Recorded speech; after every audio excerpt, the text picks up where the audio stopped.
Hello, everybody. Welcome to Greater Point Live. Tonight we have a very special guest. We have Mr. Scott. I didn't ask you how to pronounce your last name, just to make sure. McCullough. McCullough? Okay, so just like I thought it would sound. So okay. My Mr. Scott McCullough here with his Project Doorkickers, a Panzer Demon. I'm taking that away from you. What? I used it at an appropriate time this time. If you need somebody to make you a video, get Piper to do it. She'll put MLG hair horns all over it and.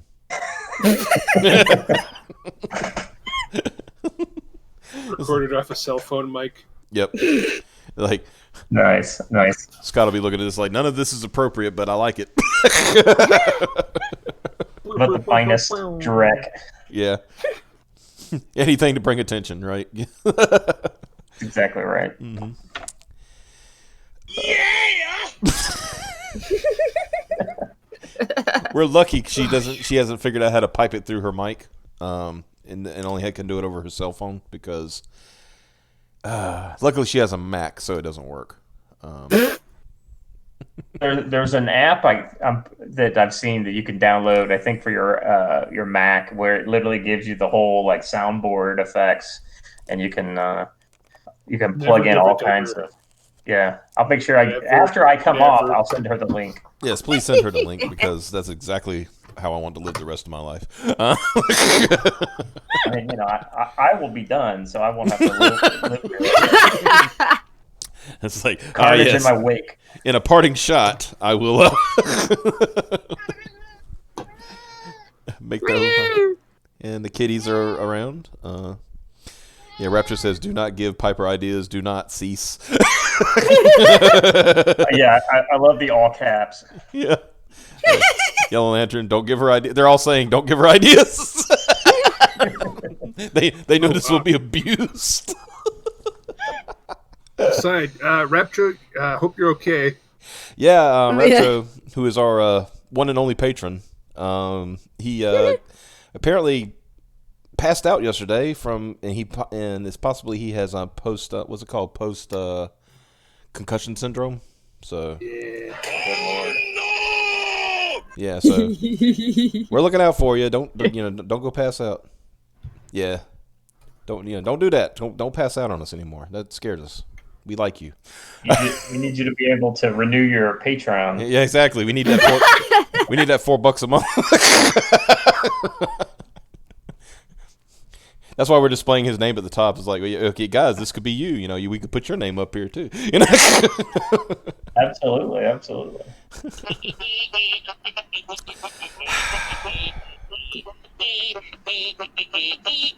You just let it play. You don't say anything. You just let it play. I mean, that's all you can do. That's no punchline to that joke. So yeah, Doorkickers. Give us the rundown on it. So what you got is a team of special operatives that fight against horrific otherworldly creatures. They use kick technology. doors. They kick in doors and they use technology and magic once they get inside. So yeah, it's a grittier, more realistic take on that kind of an idea versus something like you might see in Hellboy or Men in Black or something like that. Like basically how it would probably actually look in a real world military situation. I tried to. Yeah, so there's some of it is fairly realistic, but there's other stuff that Mm-hmm. See, I just noticed that I've been watching this campaign for a while, and I just now noticed that my guy is pointing his finger and doing basically a spirit gun. Finger gun, that's right. Yeah, Somebody sent me the anime picture of a guy doing the same thing. So yeah, it's from probably Yu. Yeah, Yu Yu Hakusho from Yusuke Urameshi. He has it's actually called what's it called, spirit gun? Yeah, spirit gun. It's cool attack. Yeah, I'm glad you paid homage to that. It's really cool. Well, I mean, I wish I'd paid homage to it because I didn't know about it. Oh, you mean yes? Of course, I paid homage to it. I'm not one to claim that which is not mine. But that being said, I think it's a cool idea. I'll be honest with you, I didn't even tell Ted to draw that, but it's such a good idea. I'm going to work it into the book later on. Right. There's a lot of happy accidents, and when you give an artist a little room to breathe, they come up with some cool stuff, and that's just one of them. And there's a lot of other ones. I mean, some of it I probably won't even notice really until I need something later. So when I'm writing something later, I'll go back and look through the continuity and say and see if anything like that has happened. So then I can make reference back to it. And sometimes those are just really kind of off the wall things that I wasn't expecting. Yeah. I was going to say, you reminded me when you said happy accidents. You reminded me of I watched some of oh man, I can't think of his name right now. Give me a second. Antonio. Last name is eluding me right now. Akari Press, yeah. But he was talking about how when he was working with Kane and White, about how they were, he was showing him panels and stuff, and then one of his characters. At the time, when they showed the character, she's supposed to be a 14-year-old girl, and then she ends up with a tattoo. And he's like, yo, what's going on? Why she got that tattoo? He said, oh, because she's a rebel. He said, she's 14. She's not supposed to be able to get a tattoo. That's why she's a rebel. Like, okay, fine. With an adult, she could get a tattoo, I guess. Yeah. It was just funny. He said that she's a rebel. Not at 14, technically, but whatever. But it was still... It's not as rebellious. I still like the whole, she's a rebel, and that's why she's a rebel. Best things I ever saw. This was at a mall in Louisville, Kentucky. There was this little girl, and she's probably, I don't know, somewhere between the age of 6 and 8 years old. Mm-hmm. And she had these sleeve fake tattoos on her arms, on both arms. They're like matching, and like it wasn't like the roll down kind of over the skin sleeves. These were like transfers, like it looked like real freaking tattoos. And people were going up to the mom and like, what did you do to her? And like, oh god. Like, and she's like, they're fake tattoos. She just because the mom had tattoos too. So yeah, hers are real. So they thought that they were actually that she let this little girl get tattoos. After? It's like Black Shingo in the chat says, I am late. Is this the game about kicking open back doors? Oh, it's a graphic novel. Okay. Yeah, we take back holes. Yeah, we'll take the back holes. I'm not a member of War Campaign, but if you want the back holes, you have to refer to our resident gay man Cab, who is not actually gay. But he might as well be. Okay. Yeah, he's a co-host, but he has a weird sleeping pattern. He likes to sleep during normal human hours, and it's just weird. He's a good guy, but it's whatever. We neg him a lot. So let's see. Let me check something real quick. I want to do a refresh. See if I can't. Guys, hey guys, I look. Okay, I'm going to say this. All right, I know there's a few of y'all watching. It's exactly 11 people watching. I bet one of y'all have not thought about backing this book yet. So why don't y'all go ahead and do that? And so 8 days left, guys. I can use the backers. It's a good solid book. The art is good. You can see that, but I promise the writing, the story will be good too. So I think people are going to get their money's worth. Q Mata saying that Indiegogo doesn't take PayPal. PayPal. She says it every time. Hold on. There we go. Just had that queued up and ready to go. It would have been perfect. Yeah. And Mata, all you got to do is get you you can get PayPal credit. Take care of that. Yeah, so my recommendation to you, if you don't have a credit card using PayPal, use the Cash App. Oh, I didn't think about that. Ooh. You can use cryptocurrency, and there's a lot of options there too. What he's saying is, so that works with Indiegogo. So what you do is you put money into the Cash App, and then because I think you can use PayPal to charge your Cash App, and then you essentially they give you a virtual credit card tied to your Cash App, so then you can use that credit card for any U.S. You can buy through Amazon or Indiegogo. Oh, that's now cool. if you're overseas using the Cash App, as long as your country allows you to use the Cash App, you should be okay to buy something. I tried to pay for my freaking what is it, War Games, World of Tanks a little bit. Yeah, so I tried to pay for that with the Cash App, and they wouldn't take it because it's going through Belarus. If this was the I won't send Belarus my money. Of all the places, right? All the places on the gin joints in all the world, we end up in Belarus. I know, right? There's not any hackers there. Mm-hmm. Let's see. Looking at the overview. Bruce, this issue of Doorkickers Panzer Demon takes place in the Ukraine, so there's a little kind of... There going to be some rations involved? They brought their food with them. Oh, okay. Well, I was talking about the Russians. That's what I meant. Not I was saying I was being funny. Let's see. Overview. 48-page, full color. Bound? High quality. Bound. So you get a little, little spine on there. Something you can put on a shelf, kind of thing, if you want to. The idea is if I can get up to 10K, the plan has always been to add the preview story. So I don't know if any of your folks in your audience, if they got in on my mailing list before the campaign went.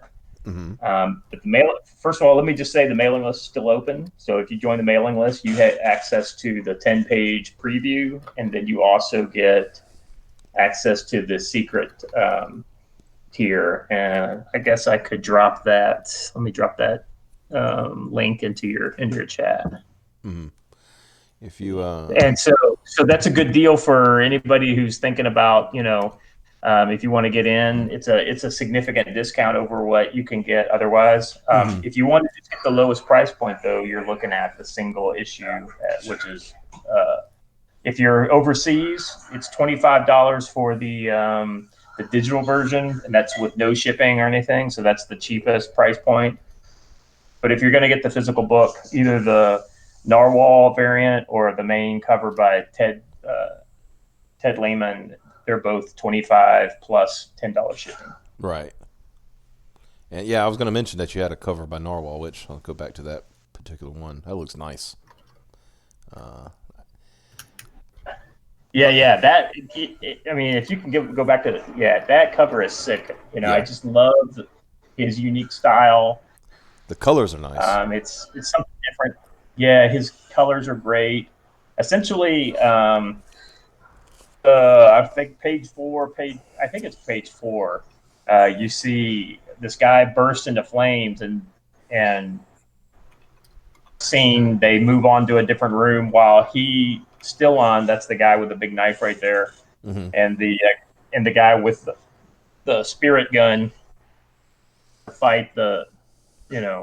So you kind of lose that scene. So this is a picture of what him fighting the guy bursting into flames looks like. The guy bursting into flame is what's called a flame minion. That's really cool. That's really nice.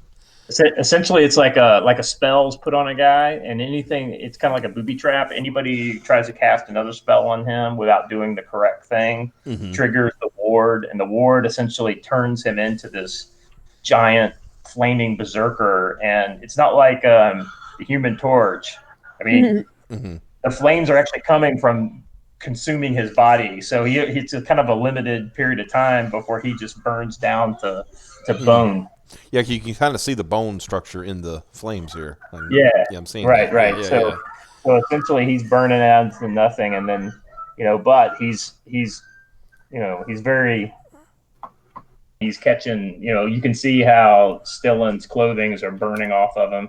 Yeah. But Stillin's a unique character, so he doesn't really worry about getting all burnt up. Mm-hmm. I don't want to spoil too much about that guy, but he's Oh yeah. he's a He's pretty got tricks. He's character. got tricks. Yeah. Well, it's not so much he's got tricks. He's just a very resilient character. Kind of your heavy.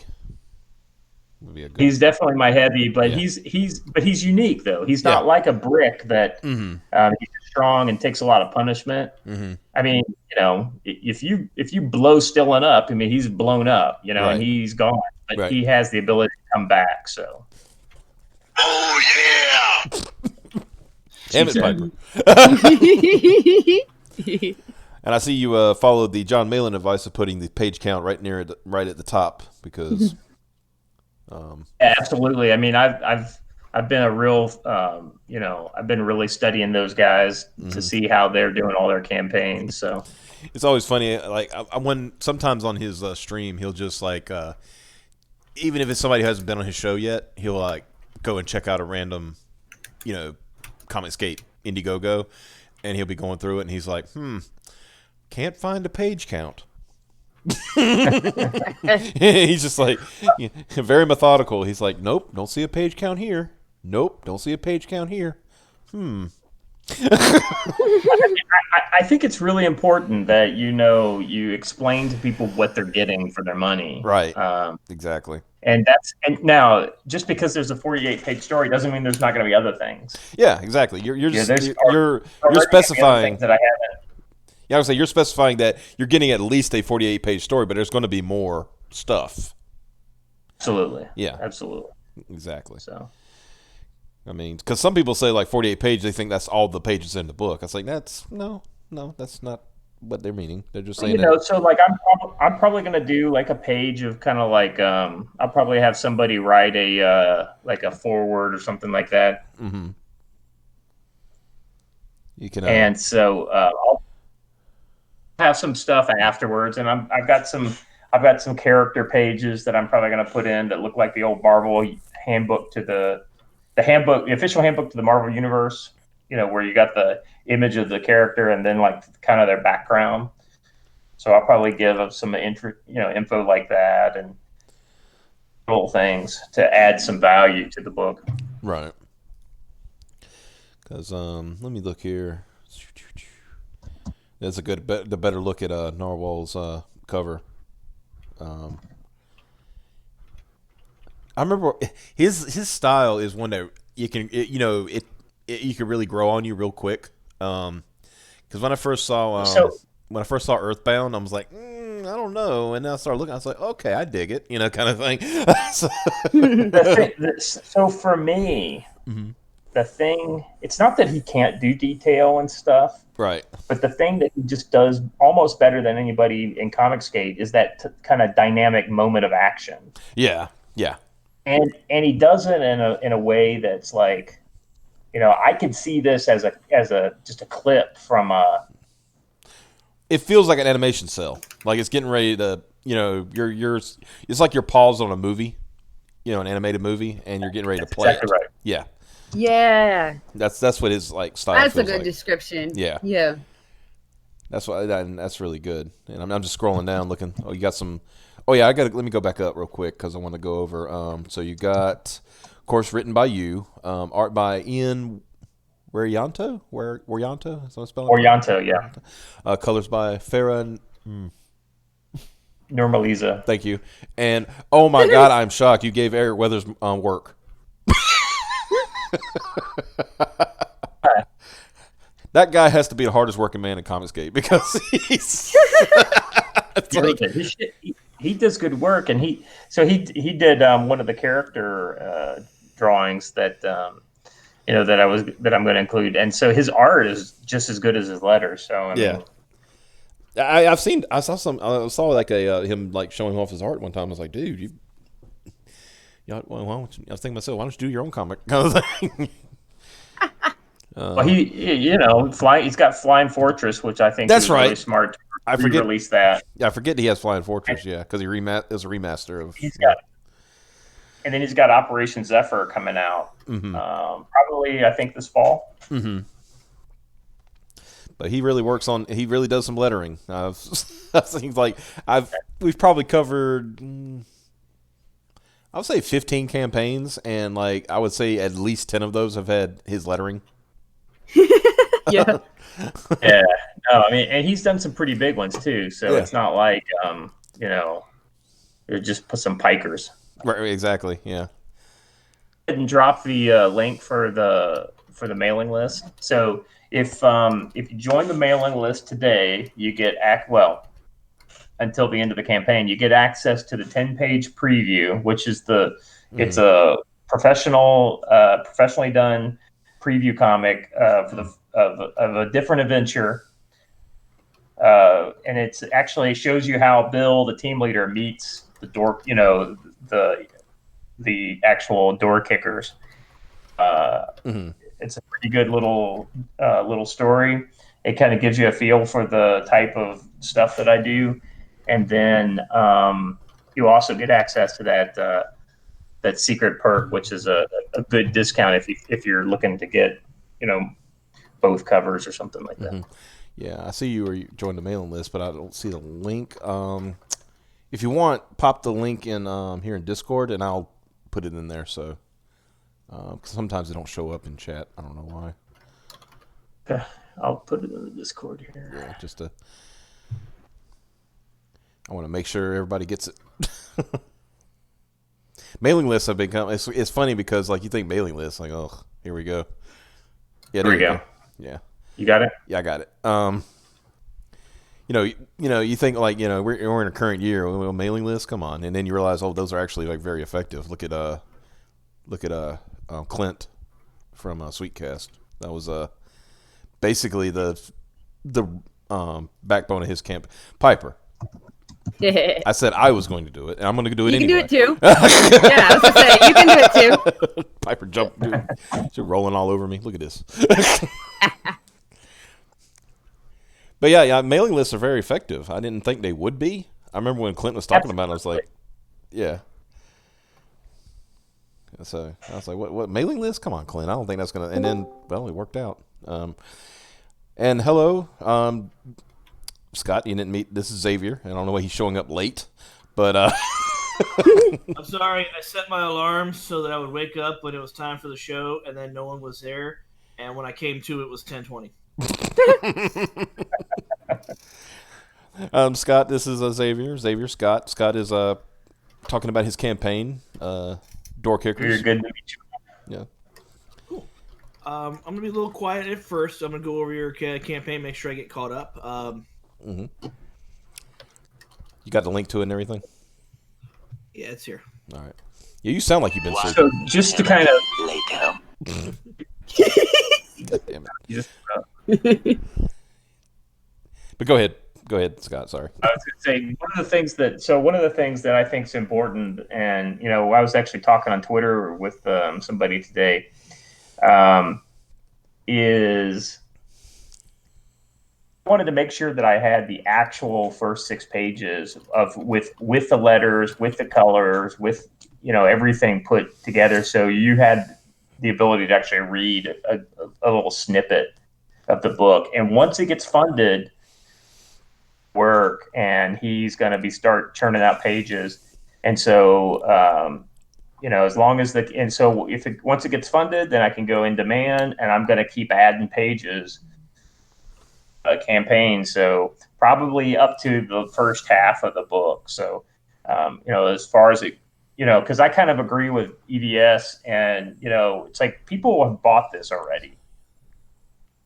Once I get your money, you should get everything that I have. You should have access to it. I mean, if somebody says, "Hey, I backed you for, I backed the full pack," I'm really curious about your script. Fuck, I'll send them the script. As long as I can verify that it's somebody that's actually bought the book. You know what I mean? It's like, yeah. God bless it, Piper. Always with the inappropriate. No, but I agree with you. Very appropriate. But I agree with you. It's like, if somebody spends money and, it's like you said, they've already spent money and, they're going to have a backer number so they can prove, kind of that they're. Absolutely. Yeah. So. And, I mean, I don't feel proprietary about this stuff. I mean, I'm not worried about you stealing my script or anything like that. Yeah. I mean, it's obvious who Yeah. from. So Somebody. think like tomorrow, I'm coming out with my new story that is totally original called Door Leaners. And where they lean against the door to open it up, and yeah. Door breakers. Door breakers. Yeah. But door knockers. If he does a series 2 of his cards, his garbage pail kids for Comicsgate, he said he's going to throw door kickers in there. So nice. Because clearly there's a lot of options for I'm seeing a lot of folks now are starting to like cross promote with each other, which I think is good. I think that it helps kind of. I don't want to say it's not like going in business with each other, but cross promotion never hurts. If you like my book, here's some other things you might like. Yeah, exactly. Yeah. And you can take it further than that, and so there's a guy on. I'm gonna forget his name. There's a guy over on. I don't do a whole lot of promoting on Facebook, but if I make a post that I can just basically copy and paste from Twitter and dump it in with the pictures, and put it in Facebook, I'll do it. There's the independent comics something group, and then there's the crowdfunding comics that I'm in. Mostly to kind of just see what other people are doing. But anyway, so I've posted things in there about Doorkickers, and a guy came to me and said, hey, check out my book, and it's kind of a similar kind of special operations kind of thing. And he said we should do a crossover, and I'm like, fuck yeah. I mean, the guy's not even a Comicsgate guy. I mean, I told him, I was like, listen, yeah, I'll be more than happy to do it. Just to let you know that the SJWs on Kickstarter may not like you associating with Comicsgate. He's like, what's Comicsgate? Well, there you go. Yeah. I don't know. I don't like SJWs. Well, that's the funny thing is, there are so many people out there in comics, independent comics, that have no idea about Comicsgate. We kind of think that Comicsgate is the center of the universe, the anti-Marvel and DC universe, but that's not true. No. It's just a segment of it. Yeah. It's just I've always said it's just the loudest voice against, those, what Marvel and DC are doing. That's the best way I can put it. But there are still plenty of people who will agree with you about that and not like had the claim of Comicsgate. They'll be saying, "Oh yeah, Marvel and DC been shit for years," kind of thing. So. Well, at the end of the day, they're probably going to look at the books that Comicsgate is putting out, and most of these are good stories, and most of them are doing well, financially. And that's the dream. You want to tell a good story, you want it to sell well. Yeah. And for all these people, that's probably the only thing that they're going to give a shit about. Yeah. It goes back to kind of old school craftsmanship. I mean, you want to be proud of what you do. I mean, you don't want something with your name attached to it that you don't feel good about. I mean, I know there are things in Comicsgate that are pro level looking. I mean, it's like this book looks like a freaking pro book versus some of them that are a little more kind of amateurish. But even the amateurish stuff has a lot of heart and a lot of kind of, you can see the craft going, and almost everyone that I've seen, literally the art, the original promo art to later down the road, the art is getting better. Yeah. Well, yeah, it's, because we've had, gosh, I'm having a real problem with last names right now. Mandy from Wart the Wizard.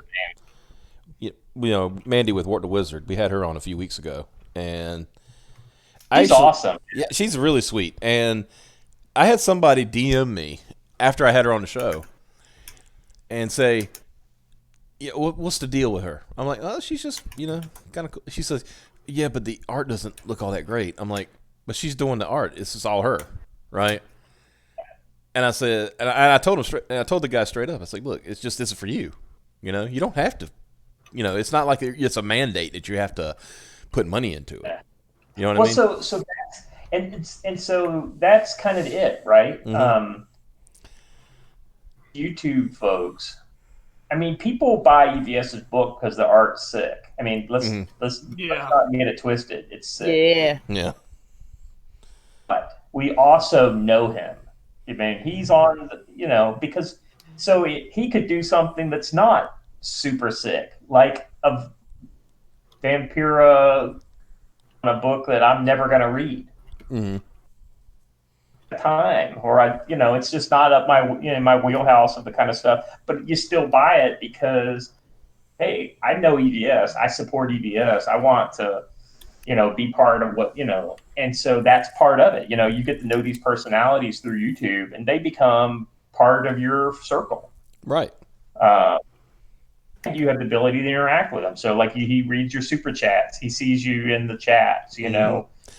Rogue from War Campaign came up through the chats and EVS's, stream. So, I mean, this, how this community kind of, I know the community word is a little, I like to think of Comicsgate as a movement because it has all the hallmarks of a movement. Yeah, that's a better word for it, in my opinion, because it is it's a thing of like-minded individuals who have a similar opinion and want to affect change. Yeah. I think that's and the thing was, it's like some people thought that change had to come from Marvel and DC. That's they're set in their ways now. That's not going to happen. I mean, you got DC. They're pretty much. I mean, I'm pretty convinced that there's not going to be a DC imprint in the next 2 years. Who knows? Marvel's man? already decided to burn themselves down faster. Yeah, and Marvel is just like, I'm gonna hire. that's We're true. gonna hire a Zoe Quinn and just like burn everything to the ground. If I were Marvel, think of how many. If you were to get any solid writer, I mean, you could go back and get somebody like Chris Claremont, right? Yeah. But if you were to do a new X-Men series where you're able to throw a bunch of money at Chris Claremont, and let's call it a 12-issue series. Yeah. And then get John Byrne or John Romita Jr. or some of the guys that were in that golden age of the '80s, X-Men, and get them to do that would sell like 400,000 copies. Yeah, of something like that. But that's not what they want to do. Yeah, we don't want to go back to the guys who were able to get us actual $1 million, a million copies sold. We don't want to go back to those guys. We want to, we want to go to these people who have no idea what they're doing and want to change the characters and to what they want them to be and all this stuff. There is no, I mean, EVS always said it best. I think it was like the perfect, and I've brought it up before. It was the perfect way when he said about what DC told him. Because, you pitch ideas, right? You're pitching ideas. And eventually an editor is going to tell you no. And that no is going to be because you are a steward of this character. You don't own it. You just get to work on it for a little while. But you also have to preserve that character for the next person in line. Because you're not going to work on that character forever. That's kind of like why we have a real dislike for Tom King here. Because Tom King wanted to make Batman him. He inserted himself into Batman. So so I totally agree with you about Tom King. I mean, so my exposure to him was, let me just double check. I got that one. And it was, I was looking forward to it. And then when I read it, it was kind of a slow burn for me. Mm-hmm. And I love Mitch Gerard's art, especially like his Punisher stuff that he did. Yeah. And then he also wrote he drew the Activity, which was where I first learned about him. Mm-hmm. I felt like for this kind of a subject matter, it was super emo. I don't know if you guys have read Sheriff of Babylon. It's a good read. I recommend it. It's very chatty. Kind of like I don't know. I mean, it's kind of hard to describe. I mean, his time over in Iraq and places like that, he was doing the intelligence thing. So it's very steeped in that kind of world. But that being said, you could have thrown a little more. I don't know. I would have liked to have seen a little more kind of bang bang shoot 'em up, but Yeah. in a war setting. But Well, I always go back, referring to Tom King. The that one interview, I think it was at one of the Comic Cons where it was an interview with him, and it was Frank Miller, right? And he said something to the effect of why can't Batman be like me, or be like the regular guy? And then Frank Miller says, because he's fucking Batman. This billionaire playboy who is also puts on underwear and runs around and fights crime all night. He is not us. He never will be us. He is above us. That he is an archetype. We can't approach that. Get out of here. And Tom King, look, hey, you've just been thoroughly destroyed. you're spot on. And the other part of Tom King is definitely working through some shit in his life. Yeah. Because, he's trying to work it through with all the characters, and so, and the other thing too is that, EBS has told the story before about how Lego figured out how women and men interact with toys differently. Yeah. Just become the toy and pretend that they're the toy, right? Whereas women imprint their kind of personality on the toy, so whatever toy they're playing with is really them in miniature form. Mm-hmm. So a It's woman, like a woman was playing with a Batman Lego, they're going to make, they're more likely, I'm not saying they're all like that, but women or girls are more likely to make Batman them. Yeah, women, that's why Woody and sits down and has a tea party when the little girl's playing with it, but when the little boy's playing with it, Woody is a cowboy, and you know what I mean? Yeah. Woody's out having adventures. So has done the same thing, but he's gender swapped himself as he's taking a more feminine role in that he's imprinting himself on all these other characters. Yeah, and my feeling on it is dude, just write your own book. Do a side project. I'm sure there's an imprint that DC could publish you through at this point. And do that. Make your own character, and do that character, do that imprint, work through those issues that you've got. He's obviously got. You can see it on the page. Yeah. Yeah, absolutely. I mean, a book like Sheriff Babylon. That's the place where you work out that kind of stuff, because these are new characters, and so they can be whatever you want them to be. Right. It's kind of like when I sit down to write, or I think my thing is it's I go in with a plan. And my plan is usually I don't want to put myself into these characters, because I want them to be their own characters. I don't want them to be me. I know me, and I'm boring.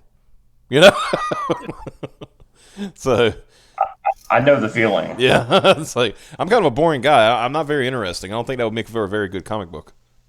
So, and that's exactly what's happened with Batman. Go ahead, Xavier. Sorry. I don't want to be the superhero. I want to hang out with the superhero. Yeah. Right. And not on the dangerous parts, on the parts that are really fucking cool that show up on the news, Mm-hmm. Well, it goes back to something, we get, speaking of superheroes, I'm glad you brought that up. My concern is that I want to be with Batman to see him kick the Joker's ass, but I'm also just as likely to be Jason Todd. Yeah. Not ass kicking Jason Todd, crowbar to the face Jason Todd. Oh. Huh. Well, I ended up in a bad situation. Right. Well, you're hanging out with Batman. What do you think was going to happen? Lollipops? Kinda. Well, I was really hoping for it to go the other way. Yeah. But it's getting and talking about what's wrong. I mean, Marvel is just I don't even. Ugh. I mean, I'm hearing good things from the the new X-Men books, but I'm always of the thing. Here he stole the plot to House of X or whatever. Say what now? I'm sorry. You did. Are they saying that the big controversy I saw people making videos about today was that he stole the plot from something else? Oh Lord. We'll have to look into that a little bit later. From what I understand, he's just kind of going back to basics. He's kind of. And I don't blame him. He's kind of just disregarding at least 10 years worth of X-Men history. That's probably a good idea. which I think is an excellent idea because this is the X-Men history where they've been put in the back burner. They've been overtaken by Inhumans. They've been hunted by Inhumans. It's that's been during that period. So yeah, I'm more than happy for them to for him to go back and kind of do away with all that crap. From what I'm hearing, some people I've talked to said this is feeling like an old school X-Men book. Yeah. And that's what we need. Yeah, we need some old school. Absolutely. Yeah. Because God, what's his name? Who's doing the writing? It's on the tip of my tongue. I wouldn't pay for it, so. Yeah, well. Who is writing? Our show prep is impeccable, in case you haven't noticed. Wait, yeah, that's my life prep. One eternity. Jonathan Hickman. Jonathan Hickman, yes, sir. Yeah. It was One of funny. these days she's going to hit the wrong button, and it's going to be Kennedy saying we choose to go to the moon, or Hitler we commensurate these Berlin games. Oh gosh, but no, and it's funny because. Go ahead. I meant to say this earlier because it was in the chat, and then it got away from me, and I started talking about other shit. But 2012, Jameson, he says he got the double signed book. So I just wanted to say thank you. I saw the page updated, and I saw your order on there. So I wanted to, just personally say thank you for buying the book, learning about it here, and I hope some of you guys, some of you other guys will check it out too. Yes, sir. Yeah. That's good. We actually got a purchase from our chat. We did it, fam. We changed somebody's mind. It definitely looks like something I'd be into, and I just got done binging through all of a certain magical index, and this was the kind of stuff that was coming up at the end. Was fucking special forces guys dealing with fucking magic shit. So it's interesting that you talk about that because I'll get into it later in the story because the 6-person team, right? One of the guys is a combat mage, and so he is literally like a magic user from Dungeons and Dragons thrust into this team. He's got Roman style armor because it's a magical suit of armor that was found in a crypt somewhere, a Roman crypt. As a seg, it's called a lorica. Yeah, I know. I've got it. It's in my research, but I can't remember. Mike's got the tism, so you can. So he's got that, and he's got a lot of, he's got the spells going on. I'm not as articulate about this stuff as I used to be, but. Like I said, it's a lot of how it's constructed is based on, me playing Dungeons and Dragons when I was a kid, and how, you've got to do certain like hand gestures and say certain words. Fancy and style casting. Yeah. And and then the healer is not like a straight up cleric, but he has learned some kind of, body healing, laying of hands. So he has some kind of quasi-religious. Also has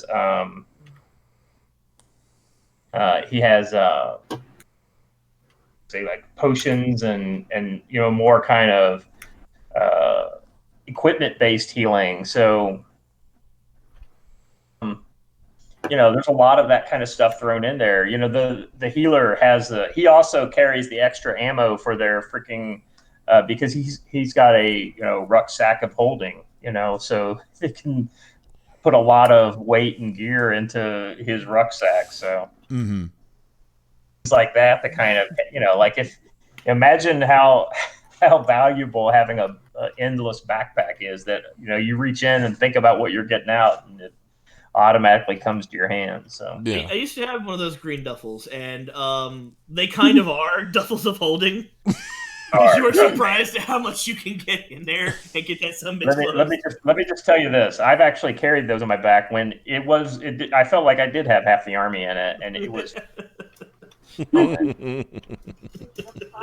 You haven't lived until you've rucked 12 miles with 100 pounds in your rucksack.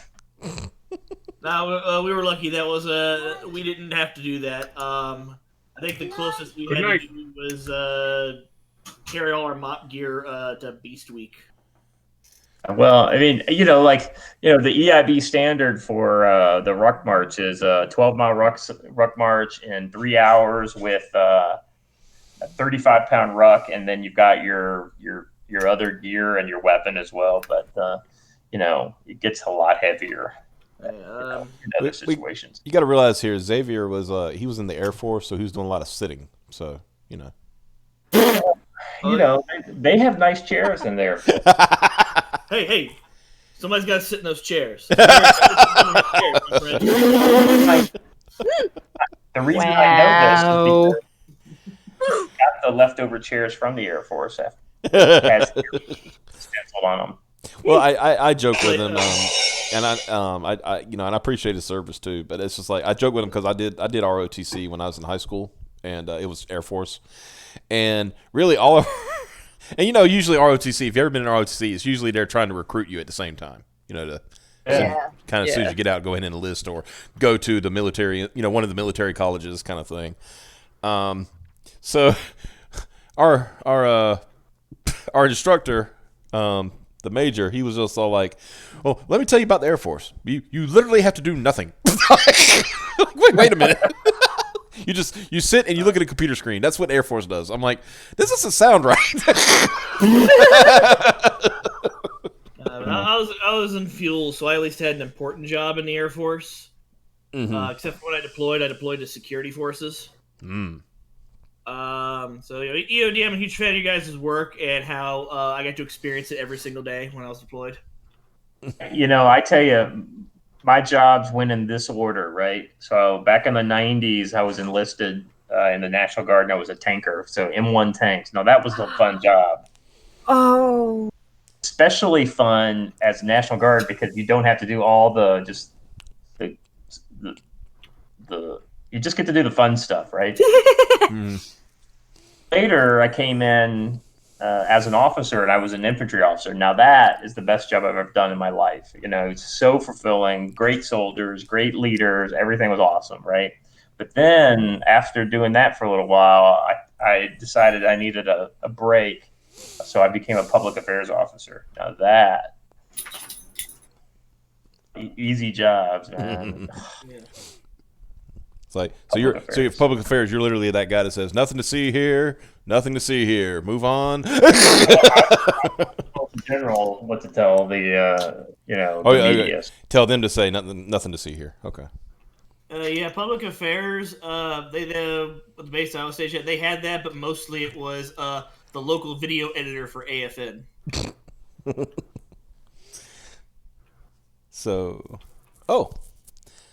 Speaking of, since you mentioned it earlier when Jameson thing, let's talk about the perks, because the perks is what people buy. Yeah, absolutely. Spend some money.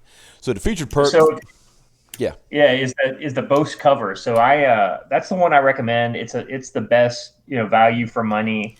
Mm-hmm. If you just want to get a book by itself, there's kind of 3 ways to do that. Mm-hmm. The 2 different covers that you can order individually, so depending on which cover you like better. Yeah. And then there's also a digital tier. And the digital tier is really for the folks overseas, so they can kind of avoid that $20 shipping. Mm-hmm.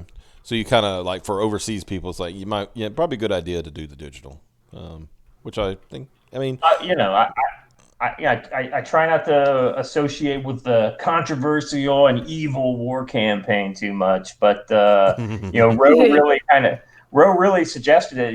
His thing was like, listen, I'm in Canada, but I got to pay $45 for a $25 comic, so that makes me less likely to buy it. And it is a good point, in all honesty. Like, and I can see why some people don't want to do a digital. I understand that.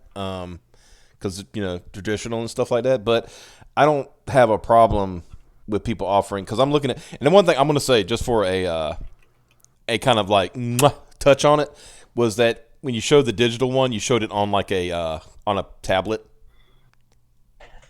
And I think that kind of drives home. This is the digital copy, you know. So I was actually really surprised how well that turned out. I did that on PowerPoint. Wow. What? I do. I mean, I stopped looking for a free version of Photoshop, and because I have learned to do basic graphics on PowerPoint, and it's shocking what you can do with PowerPoint if you have to. Mm-hmm. I am impressed. No, same thing with Microsoft Excel. You'd be staggered the amount of things you can do with that if you just play with it a little bit. Unfortunately, that's one thing I've become very, very good at after my time as a staff officer. So speaking of that, it was like $25 for the digital version. One other thing to say about that too, because some other people they see the kind of like 50% off the digital version, Mm-hmm. So like a $12 price point for that digital version. But ultimately, the product I want you to buy is not the digital version. I want you to get a book in your hand with the signature on it. Mm-hmm. And you can open it and you can see everything in it. Yeah. And you can have it in your hand. So that's what I'm really trying to push as the main product. Right. Understandable, yeah, because that's